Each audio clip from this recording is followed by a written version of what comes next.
علامة الصلاة مش بشوفها في علامة في الراس. حلو. علامة الصلاة مش بشوفها في علامة في الراس ولا في واحد لابس صليب وبيحضر قداس.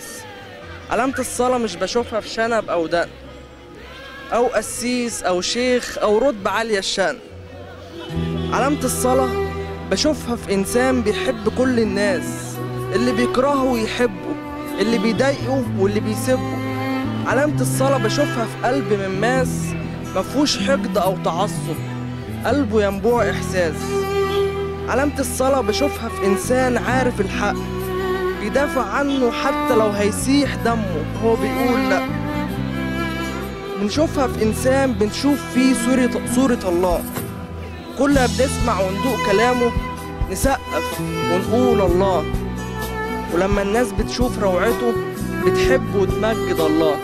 هي دي بالنسبة لي علامة الصلاة.